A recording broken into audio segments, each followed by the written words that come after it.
We are back. My name is Jay Berman. This is the New York Giants Squad Show, part of the Locked On Podcast Network. Now, the #1 sports podcast network. We love it. A brand new coaching staff just about in place. We'll break it all down coming up next. I'm Patricia Traina of Locked On Giants, and the coaching staff is complete, but the hard work is just about to begin. Hi, Mark Collins, two-time Super Bowl champion. Let's see. Lights, camera, action. Let's go, Big Blue. It's the New York Giants Squad. Everything New York Giants every week. Breaking down all the big hits and game-changing plays from the G-Men. The way only the Locked On Podcast Network can. Get ready and squad up. The Giants Squad Show starts now. All right, we are back alongside Patricia and Mark. My name is Jay. Of course, this is the New York Giants Squad Show. Back at it again. Of course, the Giants have just about filled out their coaching staff. That's exactly where we begin. That, of course, is Brian Callahan, now the new quarterbacks coach. Patricia, in the leadoff spot, your thoughts? I like the hire. I mean, Callahan has had success with developing quarterbacks. He worked with Matthew Stafford when he was with Detroit. Mm-hmm. He had a little exposure, I believe, to with Peyton Manning out in Denver. I mean, this is a good trio. When you look at Callahan, when you look at Greg Roman, when you look at Matt Nagy, this is a good trio of coaches that I think is going to elevate this offense. And, look, this is a young offense. You've got a young quarterback, Jackson Dart, young running backs, and Tyrone Tracy and Cam Scatterbo, a young tight end, a young receiver. You're probably going to add to the receiver corps. So there's a lot of potential there that they just need to tap into and optimize. Clearly, it was all about experience for the coaching staff for John Harbaugh, Mark. Again, getting a guy not only with offensive experience, obviously, but head coaching experience as well. Yeah, absolutely. And that's what you want. And there was talk around the league about, him hiring some whiz kids who really never done it before. But, this is what John does. This is what he wanted. A very experienced coaching staff. Coaches who've been there, done that, done it on a successful level at the highest level. And that's exactly what he got. I like it. Once again, that wasn't in my playbook, but I do like what John has done. All right, and obviously, as we said, experience across the coaching staff, head coaching experience, offensive coordinating experience, defensive coordinating experience. Again, a huge difference, or at least a difference, for lack of a better term, than the way things were in the prior regimes, Patricia. Yeah, absolutely. I mean, so now you've got staff who knows what winning looks like, what success looks like, who's going to come in, they're going to set the tone, none of this, we're going to let it develop organically stuff, and they're not going to take any snuff of all. You're not going to have college players that are coming in who are the big men on campus and thinking that they can get away with what they did to get to the NFL. Getting to the NFL is one thing. Staying is quite another. And so, when the coaches say, it doesn't matter how you got here, it's what you do to stay here, this staff is going to mean it. And there's going to be no, exceptions made. If you don't love football, you're not going to be a part of this team. If you're not willing to work, you're not going to be here. And I like that approach that this coaching staff has, is going to take. Yeah. And everything else, you look at the guys who Harbaugh's hired. As a player, a young player, even a veteran player of 3 or 4 or 5 years in the league, they walk into the team. We're talking free agents now, walk into the team. They look at that coaching staff and it's instant credibility. Immediately. A guy's walking in from another team, can walk and go, you know what? These guys done it before. These coaches have coached at this level, had a great amount of success. They've done it before. Now, can you imagine a player coming into a coaching staff with no credibility and of losing, or from college or whatever, a losing deal, and never had that success in the National Football League? A player who's coming from a championship team or a winning organization, instant credibility, walking to the Giants. Without that, that's what you're going to get. You'll get that player digressing like we saw last year's coaching staff. The credibility wasn't there. And some of those players who come from winning college teams revolted against it. So you kind of need that situation. I think John Harbaugh has so far is winning on all counts. It's funny because I was thinking about Abdul Carter as soon as Patricia spoke about accountability and things being different from the last regime. Again, Abdul Carter, maybe things would have been different, Patricia, at least in the first half of the year, if John Harbaugh was the coach last year. Maybe. I mean, look, very rarely do you get a guy like a Lawrence Taylor, who we all know was just out of this world talent-wise, and who could get away with being late to a meeting or, doing some little thing that maybe the coaches might look the other way. But Lawrence Taylor was there every week for his team.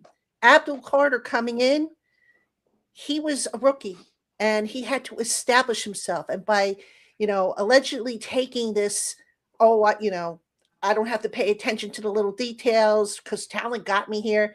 Not really the way you want to go. Now, to his credit, he matured, stepped up. He had a good end to his year. I think he understands what it's going to take moving forward. And I think they have the coaches in place now to help him become, the all everything that his talent suggests he can be. Yeah, we saw it the second half of the year, Mark. He was great the second half of the year once he got things turned around. Yeah, once he got it done, he was excellent. But just to piggyback on what Patricia just said, Lawrence Taylor could get away with some things. But don't forget, on our teams, Lawrence had Harry Carson. Lawrence also had George Martin. We had a great nucleus of guys, older guys, who could kind of keep Lawrence in check, even though Lawrence still did Lawrence. And the coaches relied on that. Abdul Carter did not have that. That lock, you may bring in Jameis Winston and Russell Wilson, but they weren't strong enough to get it done with them in the long haul, even Burns to a point until later, because the coaching staff wasn't real solid. The credibility wasn't there. So kind of different, but I'm glad he woke up on the second half of the season. Played great. Played absolutely great. Should he have got a defensive rookie of the year? Probably, but if he didn't put together a complete season, that's why he did. In my opinion, that's why he didn't get it. But overall, hell of a talent. We all know that, and hopefully, and I think he will. He'll adapt to John Harbaugh's regime, if you will, and the coaching abilities of what Wilson brings to the table and everybody else. All right, so Brian Callahan, back to him for a second, obviously had a relationship with the top pick, Cam Ward. He was his quarterback at least throughout his tenure. Last year, of course, he was fired, was Callahan, in October. But again, that's an important relationship between him and now Jackson Dart. So he does have experience with early, young, first-round picks, Patricia. Yeah, that's very important. Jackson Dart, look, all things considered, he had a pretty good year considering he didn't have, Malik Neighbors, considering the rest of his receivers just didn't always step up for him. The offensive line protected him fairly well. Is there room for Jackson Dart to grow? Absolutely. I still think he can become, more effective working under center. He didn't do that a whole lot last year. Maybe that's the next step in his development. Yeah. He needs to get rid of the ball a little quicker in some cases. And of course, there's the ongoing debate about when to take a hit and when to go down. All of that said, Jackson Dart has always been a coachable quarterback. He's somebody who thirsts to learn. And I think, having Callahan there with him, who's going to be with him every single day, he's going to work with that kid every single day. Only good can come out of that relationship. It's interesting because you want hungry players, and we talk about that all the time. We've got hungry coaches now, Mark, because these guys, I'm sure, want to get back to a head coaching possibility. Hey, nothing wrong with hungry coaches. No, of course not. And you got guys who've done it before. You got Nagy as the OC, Callahan's quarterback coach, and Greg Roman is the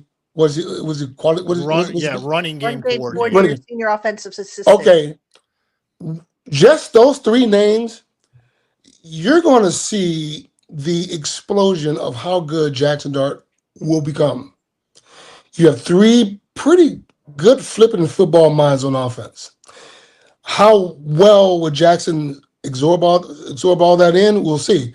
But man, he's in a great situation that I think no other quarterback, even Ward, doesn't have that kind of pedigree of coaches with him even in Tennessee. He's going to be really, really good with those three guys there. And as I said before last show, you're going to need that yin and yang to bounce stuff off of what play calling, what plays work for Jackson Dart, what plays work with the personnel that they have now, and will add pieces to add to a free agency. How would that work? How can they get the most out of Jackson Dart? And I think with these three coaches involved with that, he's going to be damn good this year even if he takes it all in. Devil's advocate for a second. These are three guys who have aspirations of maybe being offensive coordinators or being head coaches. Is there a chance, Patricia, we butt heads here? Again, just to play devil's advocate. I don't think so. I think John Harbaugh, as the CEO, going to manage all that. Look, if they do go on and they become head coaches or OCs in the league, that's great for the Giants. I mean, because when was the last time the Giants had anybody from their staff go on to become an OC or a DC or a head coach? I mean, that's a feather in in John Harbaugh's cap. That tells you that he put together a really good staff. Most times you see former Giant assistants of the last few years, they take lateral steps. But as far as butting heads, no, I don't think it's going to be a case of egos. I'm sure, John Harbaugh, when he sat down with these guys, he vetted that part out. Because, yeah, there are guys that have egos and they let their egos maybe sometimes get away with them. I don't think this will be the case because these are guys that I think Harbaugh or at least his brother are familiar with. And I think they'll work together for the common good of the team. Mark? I think coaches like Andy Reid or Bill Parcells, even John Harbaugh, you will want your coaches to aspire to leave to be a head coach. That's what you want. You don't want to, you can't go nowhere. I want to keep you. No, you want your guys to get out. And if I were a coach, I wouldn't want to just be pigeonholed just to be with one team without having aspirations of running my own team. Who would want to live like that? I know I wouldn't. And I'm pretty sure that the coaches who John brought in wouldn't want to do that as well. So, and these guys who signed with the Giants, they knew the deal. They know what's going on. And they know John Harbaugh would want them to eventually, if you coach well enough and the Giants are successful, yeah, you get the offer to go somewhere else. That's what you want. So they knew they're getting into, and I like it. And I don't see these guys, backsliding or creating, a mutiny on the team if there's anything going on. So they signed on. I think they're in it for the long haul. All right, let's do Charlie Bullen, who has not decided yet if he's going to take a job elsewhere or complete this Giant staff. Now, technically, he's already part of the Giant staff, but again, we're 95%, I guess, closed on the coaching staff. Patricia, just one more detail to work out. Yeah, I haven't heard anything lately about, if he's a favorite for any of these jobs that he interviewed with. My gut feeling is that Charlie will return to the Giants. I mean, I know Arizona was interested in him. Who was the other team? I think it was another team. Was it Detroit?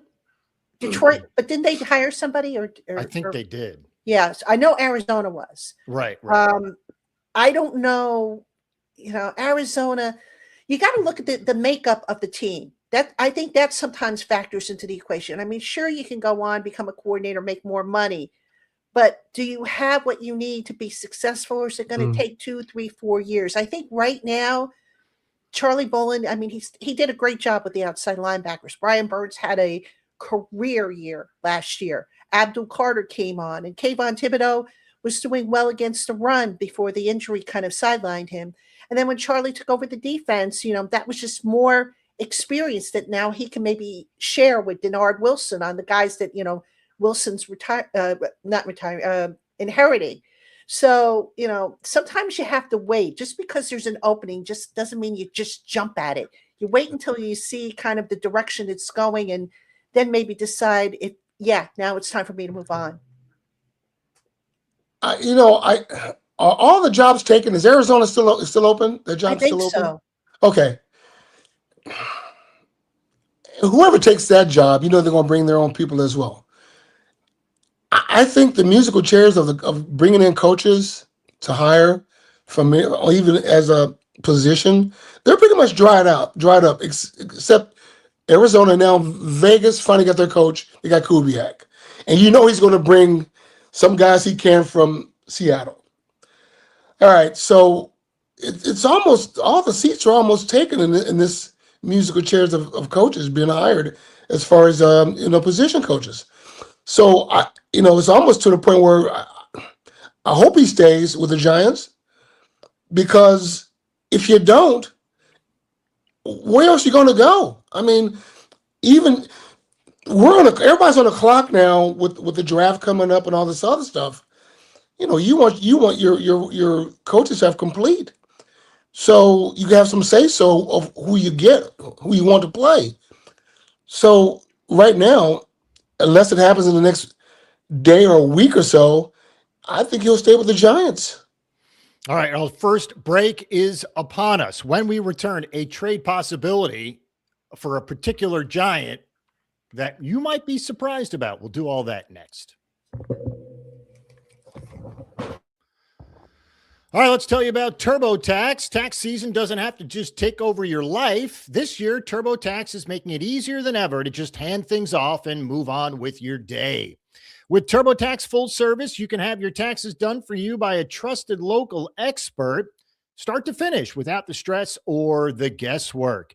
Instead of spending hours trying to figure out forms, you can meet with a local TurboTax expert in person or even connect online. They handle everything from W-2s to self-employed forms and work to get you every deduction. You can upload your documents, go about your day, and get updates right in the TurboTax app. It's a huge time saver and gives real peace of mind knowing an expert is handling it. For a limited time now, you can have your taxes done by a local TurboTax expert for just $150 all in if a TurboTax expert didn't file for you last year. Just file by February 28th, right around the corner.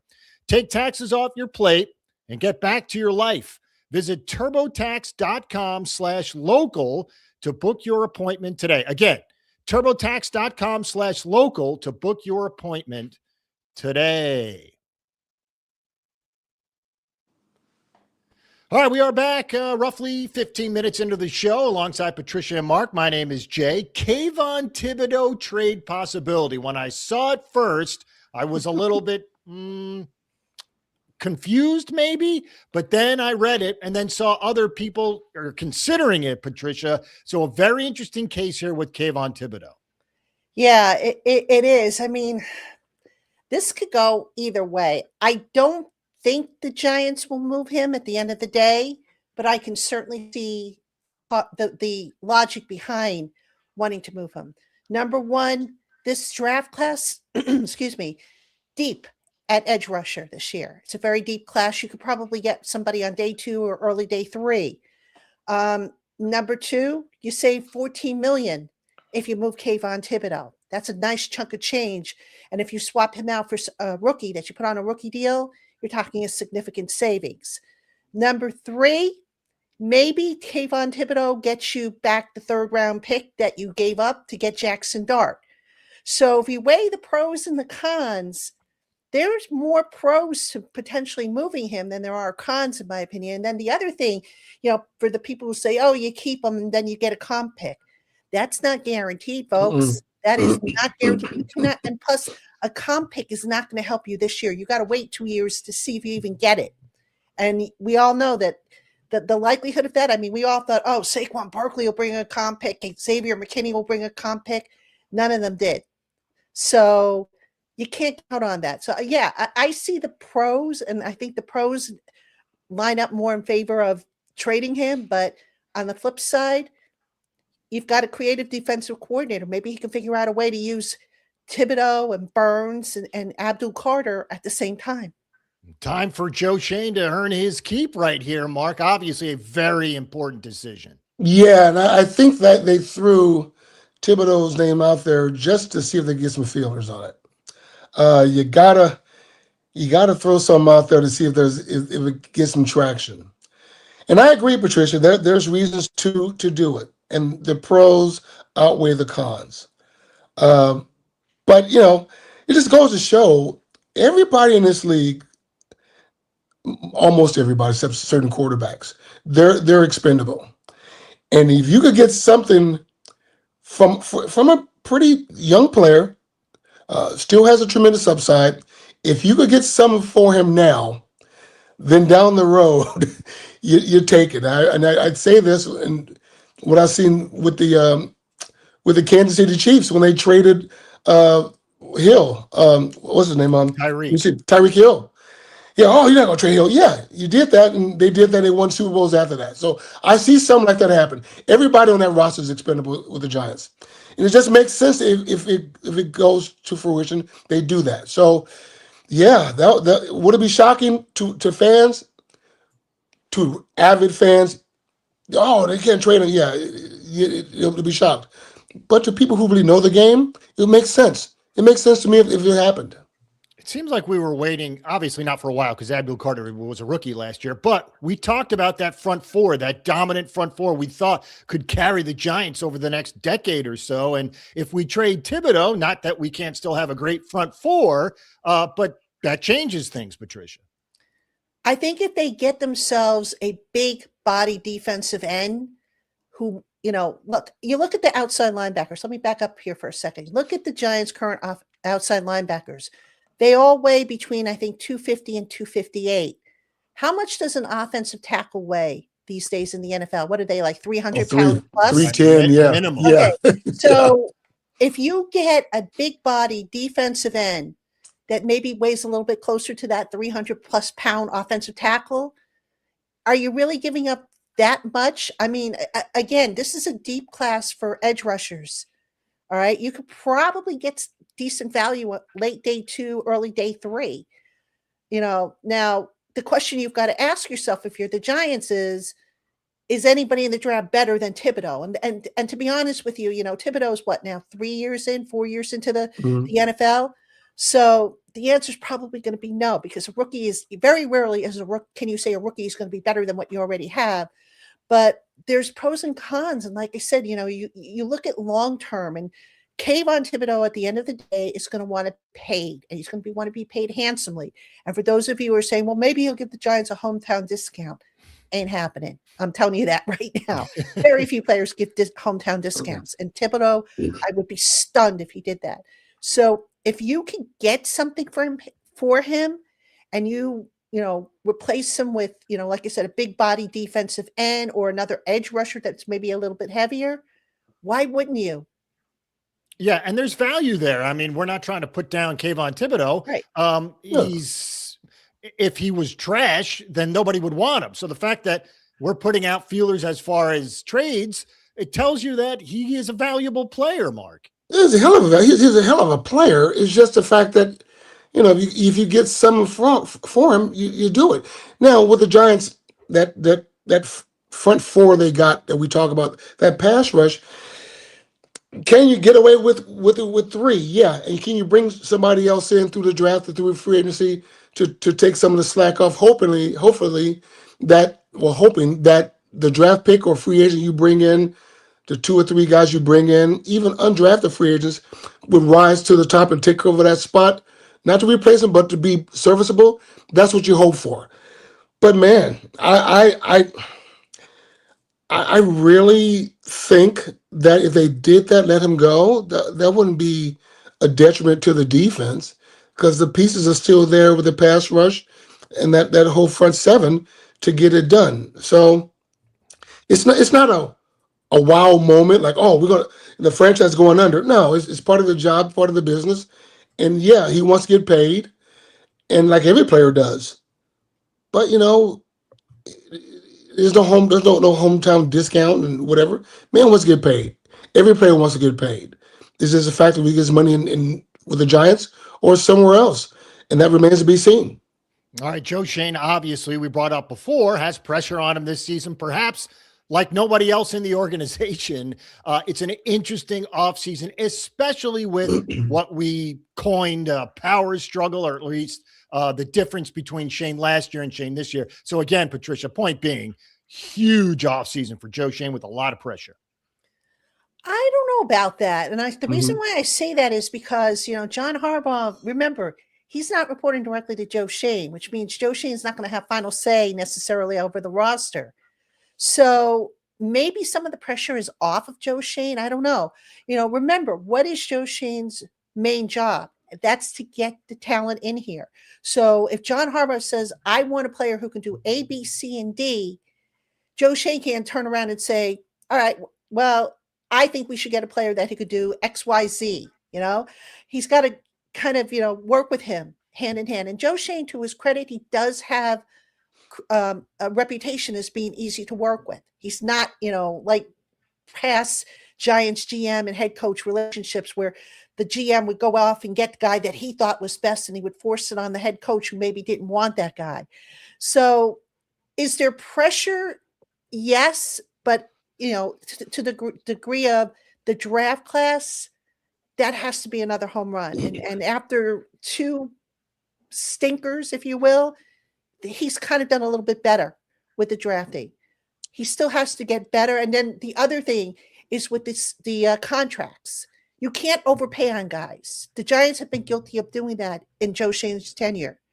So there's pressure, yes, but the Harbaugh factor kind of alleviates just a smidge of that pressure to where, as far as the roster building is concerned.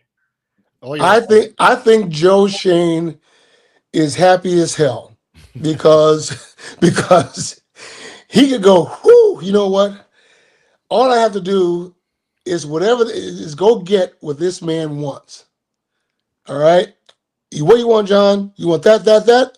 Okay. Okay, we'll go get him. I'll get him. Here you go. It's up to you to coach him up. All right, there you go. I think he's relieved. I know I would be because, even though he is a general manager, but it's probably a 60-40 split where John has more say-so than Joe. So, yeah, there's no pressure. What do you want? I'll get it for you. What do you want to eat? Okay, I'll go get it. You cook it? Yeah, okay, cool. I'm good with that. So, no, he's happy. And honestly, it may work to the benefit of the Giants. It really may, because now the onus is really on pretty much 3 people, the capologists as well, to make this whole damn thing work, instead of one general manager who's listening to the ownership and that pressure. Now the pressure is spread out evenly to a point, even though it's 60-40 with the coaches, with John, to make it work best. So I think Joe is just sitting back going, okay, I'll play my role. I'll do my part. I'll stay in my lane, and we'll disperse whatever needs to go. Blame success or negative or failures amongst everybody. I think he likes the position. All right, Mark, I'm glad you brought up Donna Ponte, because that is a huge get and a huge, I guess, right-hand man for Joe Schoen to take care of the cap, because that's why she's there, Patricia. Yeah, and look, we've talked about this on this program before. I've talked about it on Locked On Giants. The Giants have not done themselves any favor with how they have managed their cap.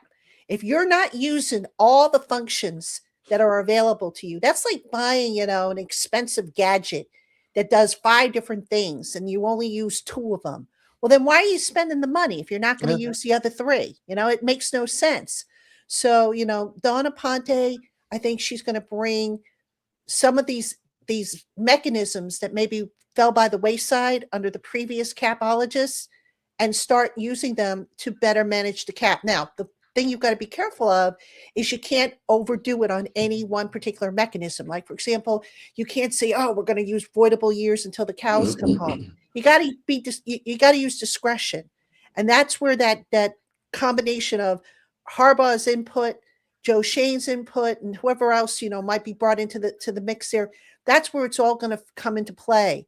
And it's got to be a collaborative effort. It can't just be Donna Ponte saying, okay, this guy's going to get a avoidable years. This guy's going to get an option bonus. This guy's going to get this. It's got to be a collaborative effort. Mark?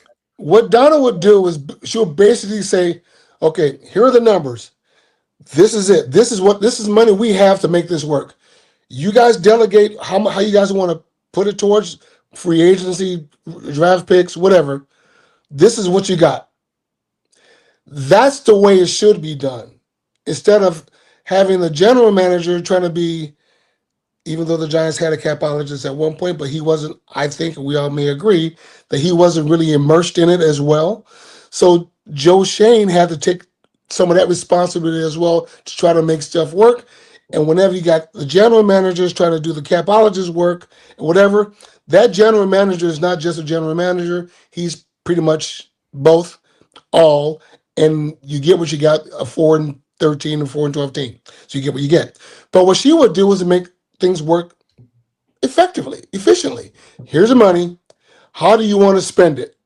That's up to you and John Harbaugh to delegate these funds to what we want to do. This is it. Now, as far as avoidable years on the backside, we could talk about that later after you guys figure out where you want to put this money to go towards. And I think the stability in that would make the Giants a more efficient and more effective team, how they proceed, how they want to build their roster, not just this year, but through the coming years. All right, halfway home on this New York Giants Squad show with Patricia and Mark. I'm Jay. We'll take a break. When we return, particular free agents the Giants could set their sights on. We'll tell you who coming up next. All right, time to tell you about FanDuel. The winter games are officially here, and if you're anything like us, you're locking in for events you only get to see on the biggest stage every 4 years. And that's why following the winter games on FanDuel just makes sense. From medal counts to individual events to finding your angle on the sports you care about most, FanDuel gives you more ways to stay connected to the action. The drama of curling matches that start slow and somehow get intense fast, speed skating race decided by inches, hockey games that feel different right from the opening face-off, even niche events becoming must-watch when you're fully locked into the competition. All right, FanDuel keeps the entire Olympic experience engaging from start to finish. As we said, even niche events become must-watch when you're fully locked into the competition. Again, FanDuel keeps the entire Olympic experience engaging from start to finish. All right, we are back halfway home on this New York Giants Squad show. Free agents to be, and guys the Giants could set their sights on. Now, one particular player who just announced he's not going to return to his team, that's David Njoku of the Cleveland Browns. We've talked about tight ends, Patricia, a ton here. That's an interesting match. Very interesting indeed. John Harbaugh, if you look at what he has done in the past with the Ravens, you look at what Matt Nagy has done with the Chiefs out in Kansas City, they use a lot of 12 personnel. A lot. I think the Ravens, according to SIS, used 12 personnel at the 4th highest rate last year. So you got to think tight end is going to be a big need. Now, they have Theo Johnson under contract. They have Thomas Fedone under contract. Daniel Bellinger was good for them. I wouldn't mind seeing them bring back Daniel Bellinger, but, can you make the case that David Njoku is an upgrade? Now, people will look at his stats last year and say, nah, not really an upgrade. But look at the quarterback play Cleveland had last year. Wasn't very good, was it? Mm-hmm. So what might he do if he were to come to the Giants? And plus, oh, by the way, Njoku, not only was he somebody that I think Giant fans were banging the table for when he came out in the draft, New Jersey born. So, why not kick the tires and see if there might be interest there? Agreed. Mark? Yeah, it makes sense. And Nagy loves the tight end. He loves the tight end position, period. And there's a couple tight ends in Kansas City that may come as well. Well, one in particular. But yeah, it fits. And Njoku, he's a hell of an athlete. And to me, reminds me of a big wide receiver. He's very, very fast, and he's very fluid, and he can block as well. So it makes sense. Will they bring him in? Do they have the money to bring him in? That's a whole nother story. So if they make it work, yeah, I think it'd be great. I would love to see him and Theo Johnson at the 12 position, at that position, in that personnel. It'd be great. All right, there's also Tyler Linderbaum, who we've discussed multiple times on the show, Patricia. A must-have or a luxury? I love how you wrote that in our notes. Really interesting as well. I think he's a luxury. I mean, I understand that people want him. He would be an upgrade, and I'm not disputing that. He would be a significant upgrade. But On that offensive line, you've got some other needs that you have to address. You got to figure out, what are you going to do with right tackle? You're going to bring back Germain Ifedi, or are you going to let him walk? I don't think they can afford necessarily Linderbaum and Illuminor. I think it would be one or the other. You've got to figure out what you're going to do with guard, because the guard position is thin. People aren't talking about that a whole lot. I just wrote an article about that guard position is thin. So you also have other needs. And then what do you do with John Michael Schmitz? Do you say, oh, let's move him over to guard? Well, I don't think he's ever played guard at college, and I know he's never played it at the NFL level. So do you move him, or do you say, we're going to move you, we're going to trade you, look to trade you?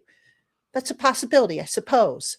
I just think, and again, Schmitz took some steps forward. He's not progressing, I think, to the superstar level that I think everybody was hoping he'd be, but he wasn't that bad last year, I didn't think. So Linderbaum, again, he would be a significant upgrade, but I think he would be a luxury at this point. Mark, I know we've talked about agree. This a whole bunch. I agree, and I don't think the Giants can afford him. But if you get an anchor like that, this guy picks up line stuff. He'll call everything out. It'll relieve a lot of pressure from Jackson Dart to trying to, look at the linebackers and the safeties and stuff like that. It would alleviate all that stuff. Linderbaum would take care of the line actions. Is it a luxury? Definitely. Is it a need? No, it's not a need. It's more of a love, but you don't really need it. Can they afford him? No, I don't think they can. If they were to bring him in, well, I just think the Giants have more needs, and I agree with Patricia. They have more needs on the line than a center position. So, would I like to have him? Yeah, but I don't think it's going to happen.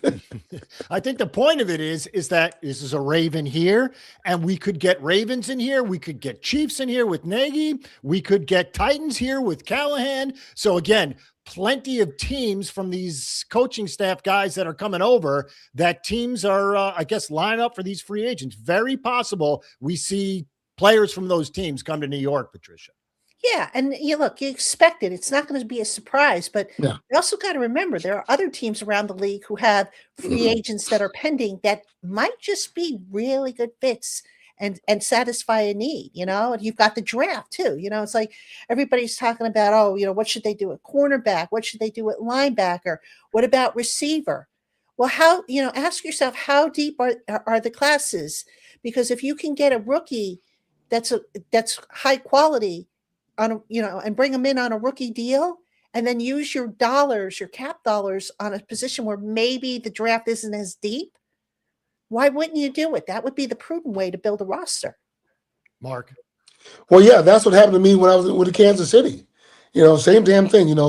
They got a veteran player, myself, to play left corner. They lost Albert Lewis. I took his spot. They drafted a corner, Dale Carter, a year before. So it just works that way. It's a need. And they put their money towards drafting Tamarick Vanover and other players to run out that deal, a position of need. The Giants will do the same. That's the history of the league. That's what they're going to do. So, that's how it works. And I hope the Giants will do the same damn thing. I mean, obviously it was a match with Linderbaum, because once Harbaugh was hired, and you knew that he was a free agent, it was an instant match that everyone suggested would happen. But again, we expect to see Ravens, Chiefs, and Titans here. But like you said, Patricia, there are other teams in the NFL as well. Yeah, absolutely. I mean, look, I would be stunned if there were no Ravens, Chiefs, or Titan players brought to the Giants. Right. I think you're going to see some players brought over. Are you going to see every single acquisition they make, veteran acquisition, be a Raven, a Chief, or a Titan? I don't think so. I would be surprised if that happened. I don't think that would be smart if that happened. There has to be a need. There has to be a fit. And above all, there has to be value in it. And, people say, oh, spend. You got to have the money to do it. The Giants aren't sitting there at the top of the NFL in cap space. Even, with all the projections that I know I've done and others have done on how they can clear out more cap space, that money goes quick.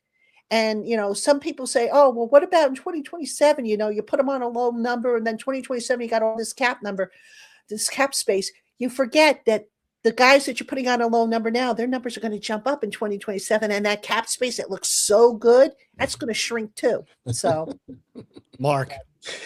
Yeah, a lot of these these internet capologists don't get it, and when you think about it, it's like being in Vegas, right? You know the reason why in Vegas they don't give you dollars to bet; they give you chips, because people don't see chips as dollars. When you lose it, they don't see dollars leaving their hands. It's the same with the salary cap. Well, put this money here or whatever. They don't see the actual dollars until at the end of the contract when the bills due. I thought, oh, that's dollars. So, people don't see it that way. And you can't spend money if you don't see it as money. If you see cap space as just chips, it's the wildest thing. But it's real dollars. And the people who understand it more than anybody else are the teams, the capologists, who know the value of those chips, dollars, the value of it when the bill comes due. So that's something that the Giants have not done great over the last, 5, 6, 7, 8 years. This time they'll get it right. I'm wondering, or I'm not wondering, I'm suggesting that it's not like John Harbaugh didn't know what the cap situation is. So to me, he comes to a team with a very iffy cap situation, tells you all you need to know about what he thought of the Giants that were going to stay there. Obviously, starting with the quarterback, obviously. But again, he knew the cap space was going to be a problem, yet still takes the job. So it tells you all you need to know about what Harbaugh thinks about not only the organization, but the incumbents as well. yeah, absolutely. And by the way, the cap can be fixed. Mm-hmm. Cap is going to be fluid. People ask me every day, oh, how much cap space do they have? And I'm like, it's fluid. It changes as they pick up these, street agents, as we call it right now. The cap actually slides a little bit. I monitor that cap every single day. I take a look to see what they've got, and I can see it sliding up, sliding down. So that being said, to your point, Jay, yes, John Harbaugh looked at the Giants roster, saw a solid core that maybe needs to be blended together a little bit better. So maybe he's thinking, okay, you know what? Maybe we just need to plug a hole here, or plug a hole there. We used to draft to take care of this position, and you're off and running. Mark, You're right. The cap can be fixed. It's adjusted every year. This is what I see. John knows that this salary cap.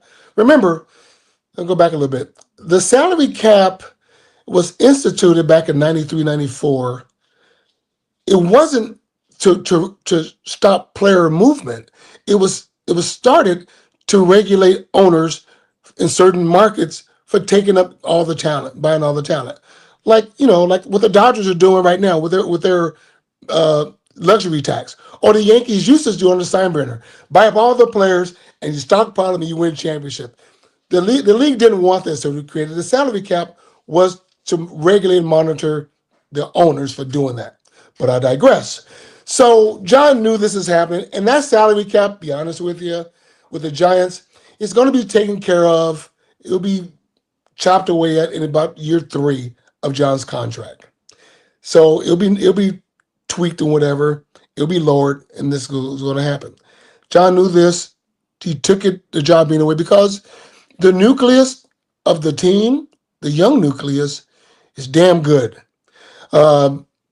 The organization, historic, epic organization, he's like that as well. The media, market capital of the world is New York. He knows that. He knows it. He likes it.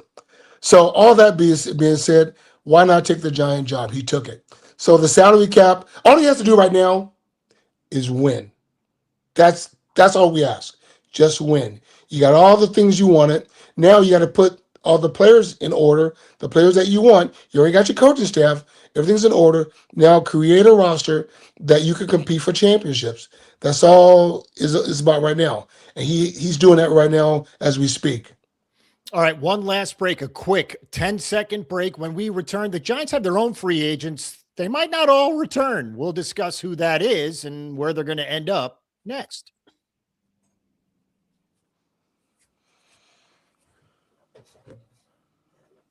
All right, we are back alongside Patricia and Mark. My name is Jay. We'll start with Wandale, who we've discussed many times on this show. Slot receiver who wants to get paid, Patricia. The question now is, who's going to pay him?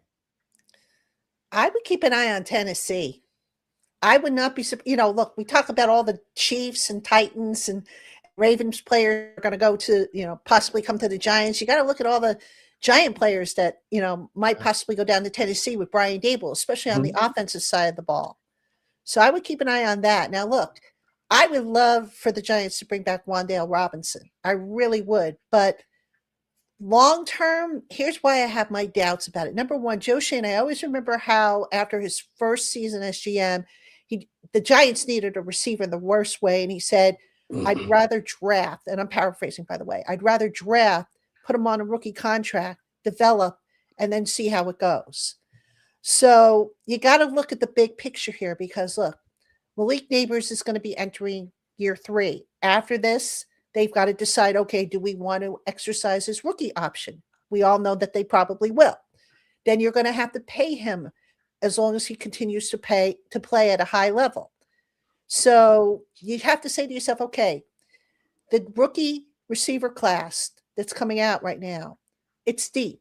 Slot receivers are typically easy to find. And I get it. Wandale can also play on the outside, but he's mainly a slot receiver. So as much as I want him back, because I like Wandale and I admire how he has overcome adversity, I think maybe that might be a luxury, especially if he's looking for the big bucks. And why wouldn't he be looking for the big bucks at this point? Patricia, you brought up rookie deals for Dart, Neighbors, and Scadaboo. Excellent point, because you have to take advantage of it while those guys are on rookie deals. The question now is, do you want to spend money on the offensive side, Mark, on Wandale? No, you're not going to, because that's how you get the salary cap down. That's how you get that over the next 3 years. You got to cut players that everybody loves. He's one of them. You got to let him go. You got to get that cap down. So he's going to be a cap casualty as well, and by not re-signing him. Now, every player, if you're a free agent, you want to get paid, right? You want to go to the place that's going to pay you the most money, or you want to go to a place where you have a chance to win a championship. It's either or. He's in the latter because he's never won a championship. So now he's looking for, I guess, the money, or go to a team that has a chance to win the championship. So what do? Go to Tennessee? So far, that's all I heard is looking at him. So you got to take if that's legit, you got to go to who wants you and get paid and go from there. For the Giants, why would you want to bring back a player who's a fan favorite? And I know Jackson Dart loves him, but yet he's going to cost you against the cap at some point, especially when you resign him. Or would you want to go draft a player who will be on a rookie contract, and your cap is low by getting him, and you got him for 3 or 4 years, 5 years? It weighs out with the Giants as well. So I don't think he's coming back, just for the simple reason I don't think the Giants are going to pay that kind of money to bring him back. As much as we've talked about Wandale Robinson, we've talked about Germain Ifedi, perhaps just a little bit more, another free agent, and we talked about the dominoes, be it Linderbaum or whoever. Germain Ifedi is probably the first decision that needs to be made. Patricia, your thoughts there? Yeah. Again, Germain Ifedi is another guy I would love to see back, but he's going to want to be paid. And I don't blame him. Any player wants to go and get paid. God bless them. That's their right. Mm-hmm. But the Giants, remember, they drafted Marcus Bowe, and they insisted he was a tackle. And even though he had to fill in for Andrew Thomas at left tackle, I think they envisioned him at the time as the future at right tackle for when Ifedi eventually moved on. I think that's the route they take. I really do. I think they're going to plug him in at that right tackle spot and say, okay, Germain, we love you. Thank you for your service, but we're going with the rookie. Because remember, Bowe is going to be another guy on that rookie contract. And now you can allocate maybe the money you would pay for Germain elsewhere. And here's the other thing, you got to look at. What does the Giants offense want to be? Well, if Yep. you look at what Harbaugh ran in Baltimore, they were basically a run-heavy offense.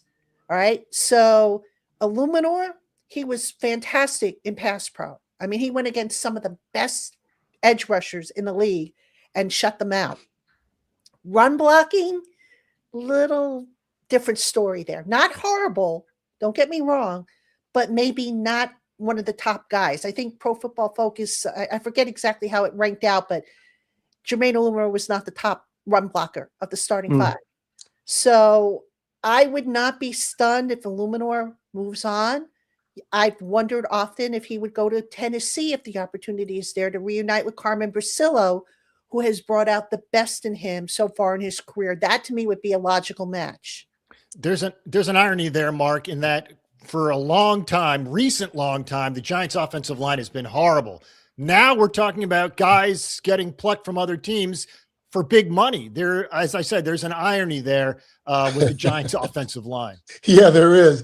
But I'll say this, whether it's Wandale or Luminor or any free agent, you have one shot, if you're lucky, two shots at that apple for big money, okay? And these guys are, what, 24, 25-ish, whatever. You got one shot. You better take it, okay? If a team wants you for $70 million over 3 years, you better take it. And I'll tell you why. That your shot at the big money, it shrinks. The older you get, it shrinks.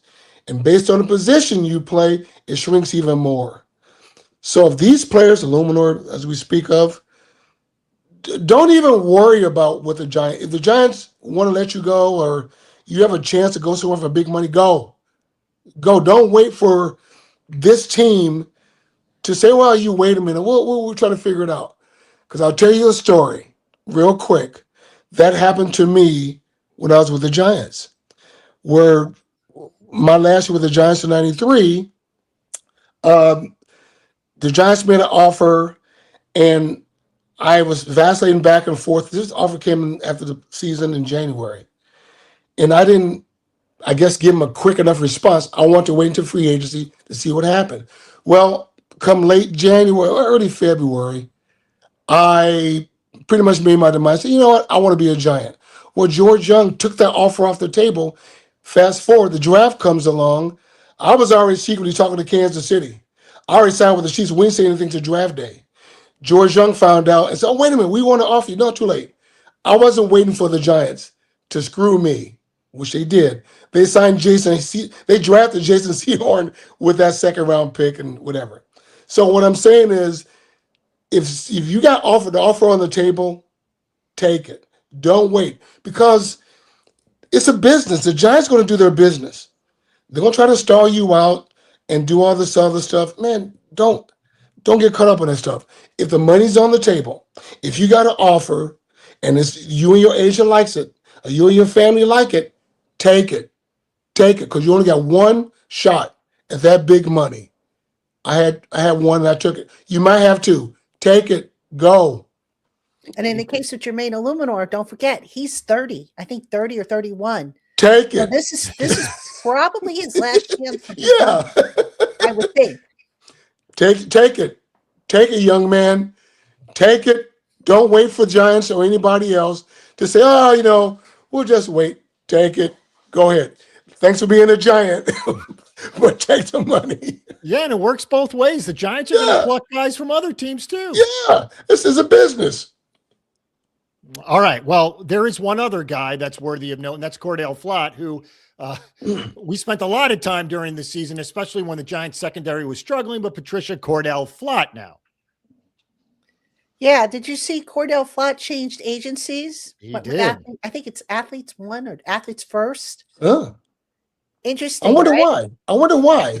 Yeah. Gee, I wonder why. Yeah, exactly. Look, Cordale Flott, good player for the Giants. He was one of the few cornerbacks last year who you could say could play man or zone and do it at a decent enough level. That being said, that's a tough one. I mean, I would see if maybe he'd be interested in coming back, but and don't forget, you still have Deontay Banks, and I know a lot of people are ready to give up on Deontay Banks, but who knows? Maybe the third time will be a charm with him. Maybe this new coach that they brought in, which will be the third defensive backs coach, by the way, that they've had since since Deontay Banks has been here. Maybe that'll be the charm, but I digress. Cordale Flott, if they can get him back at a reasonable amount, I'd be fine with that. I mean, I wouldn't pay him like a CB1 because I don't think he's a CB1.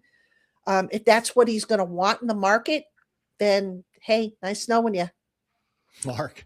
But once again, guys, if the Giants don't want to pay him what he's asking for, or now they talk about comparable people at that position, if they don't want to pay him, young man, go. Just go to somebody else.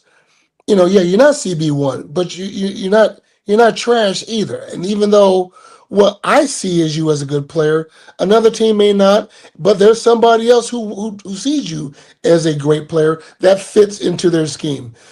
So hear him out. But if there's an offer on the table and you feel comfortable with it, take it. Now, if the Giants want to offer you a X amount of money that you're comfortable with and you like being in New York, stay there. You see the upside with it, stay there. But if not, man, move on and go get your money because you're young enough, you're going to get a second bite of the apple. So think about that as well. Tell your agent that as well. Obviously a huge offseason moving forward. That being said, we talked about CEO, those three little letters, a lot. And obviously John Harbaugh is exactly that. And we also talked about benefit of the doubt, which he continues to get and should. So the fact that he's sort of aligning himself or surrounding himself with all these guys with tons of experience, Patricia, again, makes for what should be a very interesting offseason moving forward. Yeah. I mean, again, I think the staff coming in, they're going to have a good idea of what they want this football team to look like, as opposed to, okay, what are we going to get? Or let's let it develop organically, which I've never been a big fan of, letting that happen when it comes to a football team or any kind of sports team. And more importantly, and I've said this before, a lot of times coaches come in and they talk about what they want, but they don't know how to get there. I think this staff not only will know what they want, but how to get there. And that's going to be the difference. That's what's going to set them apart from maybe prior staffs. Go ahead, Mark. Yeah, because they've done it before. When you go to your favorite restaurant, you go there for a reason because you know what you want. You know how to do it. This makes sense. Yeah, I have no doubts that John Harbaugh has so far hired the exact staff that he wanted. He may have missed, not because of him, of Monken going to Cleveland. That was out of his control. But everybody else, I think he got exactly the people he wants or wanted. With that being said, now those coaches he have lined up, they know the exact players they want through the draft, through free agency, and those that he want to keep on the current team now. He knows that. So right now, I think he's in a pretty positive position of moving forward or knowing exactly how to get this team to the next level. So I have no doubt that he'll get it done. All right, that is a wrap on another wonderful show here on the New York Giants Squad Show. Of course, keep it locked to Locked On Giants for all your Giants news. We'll be with you next Tuesday at 1 p.m. Eastern Time. Again, God bless as always. For Patricia and Mark, my name is Jay. So long.